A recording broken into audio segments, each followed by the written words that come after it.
اعوذ باللہ من الشیطان الرجیم بسم اللہ الرحمن الرحیم ولا تؤتوا السفهاء اموالکم التي جعل اللہ لکم قیاما وارزقوهم فیها واکسوهم وقولوا لهم قولا معروفا وابتلوا اليتامى حتى اذا بلغوا النکاح فَإِنْ آنَسْتُمْ مِنْهُمْ رُشْدًا فَادْفَعُوا إِلَيْهِمْ أَمْوَالَهُمْ وَلَا تَأْكُلُوهَا إِسْرَافًا وَبِدَارًا أَنْ يَكْبَرُوا وَمَنْ كَانَ غَنِيًّا فَلْيَسْتَعْفِفْ وَمَنْ كَانَ فَقِيرًا فَلْيَأْكُلْ بِالْمَعْرُوفِ فَإِذَا دَفَعْتُمْ إِلَيْهِمْ أَمْوَالَهُمْ فَأَشْهِدُوا عَلَيْهِمْ وَكَفَى بِاللَّهِ حَسِيبًا۔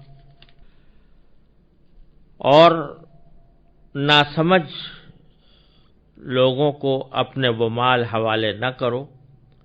جن کو اللہ نے تمہارے لیے زندگی کا سرمایہ بنایا ہے۔ ہاں، ان کو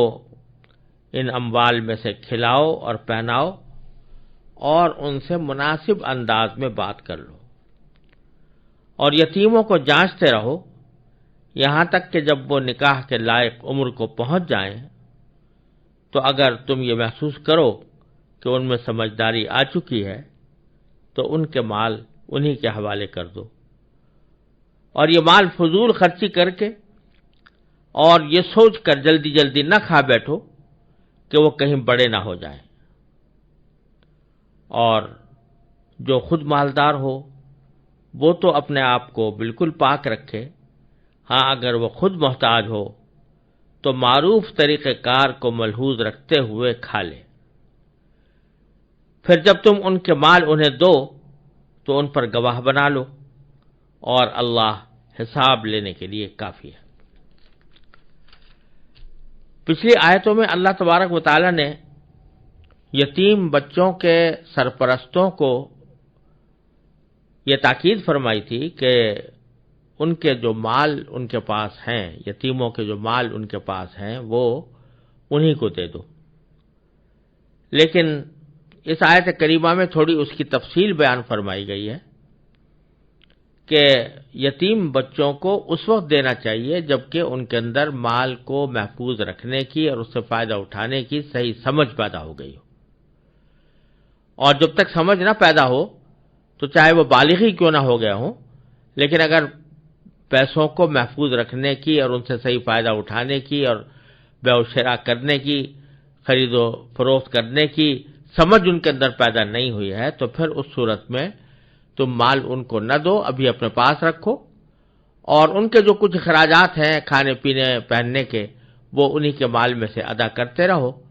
اور اس کے بعد پھر جب وہ بالغ ہو جائیں اور بالغ ہونے کے بعد بھی صرف سمجھ ان میں پیدا ہو جائے تو اس کے بعد ان کو حوالے کرو، اور حوالے کرتے وقت گواہ بھی بنا لو کسی کو کہ ہم نے آج فلاں تاریخ کو یہ مال ان کے حوالے کر دیا۔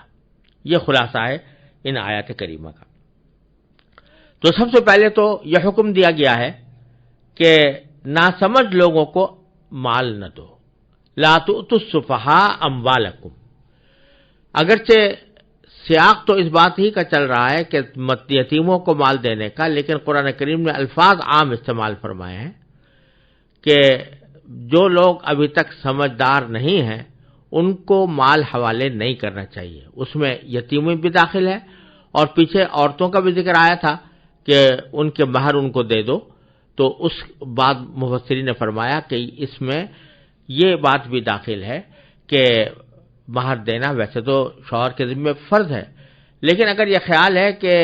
بیوی میں ابھی اتنی سمجھ نہیں ہے کہ وہ اس مہر کی رقم سے صحیح فائدہ اٹھا سکے، اس کو صحیح محفوظ رکھ سکے، تو اس صورت میں اس کو ابھی نہیں دینا چاہیے،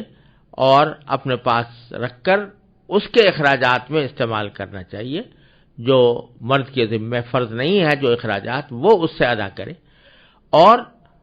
آخر میں جا کر جب سمجھدار ہو جائے تو پھر اس کو دے۔ پھر اس میں ایک لفظ قرآن کریم نے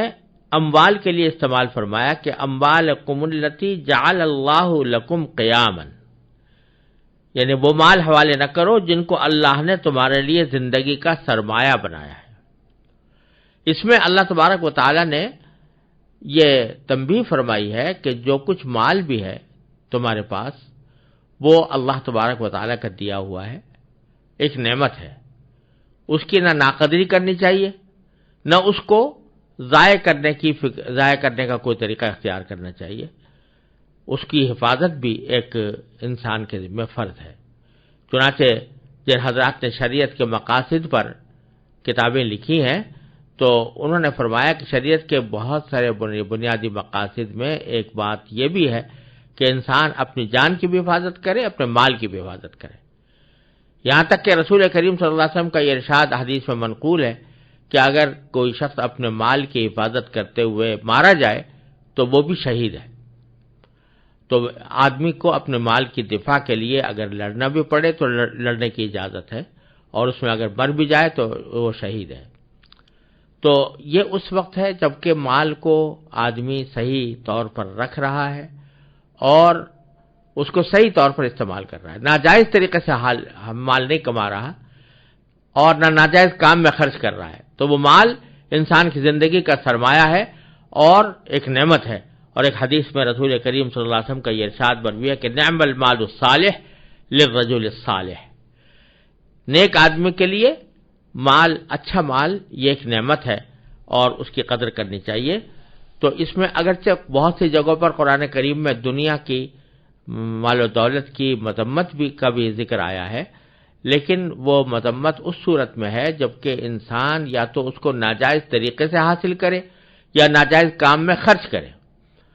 لیکن اگر مال نہ ناجائز طریقے سے حاصل ہوا، نہ ناجائز کام میں خرچ ہوا، جائز طریقے سے آیا، جائز طریقے سے خرچ ہو رہا ہے، تو یہ اللہ تعالیٰ کی نعمت ہے، اس پر اس کا شکر ادا کرنا چاہیے۔ تو بیچ میں اللہ تبارک و تعالیٰ نے یہ لفظ استعمال کر کے ہمیں متنبہ کر دیا کہ جو کچھ بھی نعمت ہے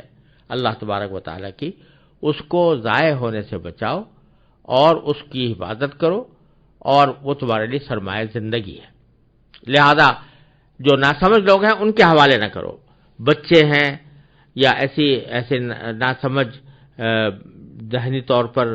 جن کی سطح ابھی تک اس لائق نہیں ہوئی، ذہنی سطح کہ جس کے نتیجے میں وہ مال و دولت کو صحیح طریقے سے ہینڈل کر سکے، تو ان کو ابھی مال نہ دو، جب وہ بڑے ہوں تو پھر دو۔ البتہ ساتھ ہی یہ کہہ دیا کہ چونکہ ان کا مال ہے تو وہ انہی پر خرچ ہونا چاہیے، لہذا ورزقوہم فیہا، اسی مال سے ان کو کھلاؤ، وکسوہم، اور انہیں پہناؤ، یعنی لباس بنانے کی ضرورت ہے تو انہی کے مال سے بناؤ، لیکن احتیاط کے ساتھ کہ صرف انہی کے کام میں خرچ ہو، اپنے کام میں خرچ نہ ہو۔ پھر فرمایا کہ وَقُولُوا لَهُمْ قَوْلًا مَعْرُوفًا، یعنی ان سے مناسب انداز میں بات کر لو۔ یہ اس سیاق میں ہے کہ اگر بالفرض وہ ابھی ناسمجھ ہیں اور تم نے فیصلہ کیا ہے کہ ابھی ان کو مال ان کے حوالے نہیں کرنا بلکہ اپنے پاس رکھ کر ہی ان کے کاموں میں خرچ کرنا ہے، اور وہ مطالبہ کریں کہ ہمارا مال ہمیں دو، تو اللہ تعالیٰ فرماتے ہیں کہ اس مطالبے کو ماننا تمہارے ذمہ واجب نہیں ہے، لیکن ساتھ ہی ان سے بات جب کرو تو تسلی کی بات کرو، مناسب انداز میں بات کرو، کوئی سختی نہ کرو۔ ان سے کہہ دو کہ یہ جو ہم نے مال رکھا ہوا ہے یہ تمہارے فائدے کے لیے، کہیں تمہیں اگر دیں گے تم اس کو کہیں دوسرے لوگ تم سے ناجائز فائدہ نہ اٹھا لیں، اس کو ناجائز طریقے سے استعمال نہ کر لیں، اس لیے ہم اپنے پاس رکھے ہوئے ہیں تاکہ یہ تمہارے ہی مفاد میں کام آئے، کسی اور غلط کام میں استعمال نہ ہو۔